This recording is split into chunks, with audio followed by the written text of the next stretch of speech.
ஹாலிடேஸ்னாலே அது நம்ம ஜிடி ஹாலிடேஸ் தான். GT holidays, South India's #1 travel brand. You know you are special when you're with GT Holidays. Hamas தனது போர் நிறுத்த ஒப்பந்தத்தை மீறினால் மீண்டும் ராணுவ நடவடிக்கை எடுக்க இஸ்ரேலை அனுமதிப்பது குறித்து பரிசீலிப்பேன் என ட்ரம்ப் எச்சரிக்கை விடுத்துள்ளார்.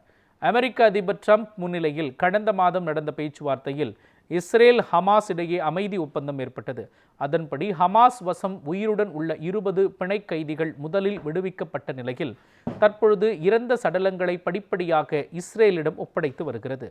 அதேபோல் இஸ்ரேல் பாலஸ்தீன கைதிகளை படிப்படியாக விடுவித்து வருகிறது. இந்நிலையில் ஹமாஸ் தனது போர் நிறுத்த ஒப்பந்தத்தை மீறினால் இஸ்ரேல் மீண்டும் இராணுவ நடவடிக்கை எடுக்க அனுமதிப்பது குறித்து பரிசீலிப்பேன் என ட்ரம்ப் கூறியுள்ளார்.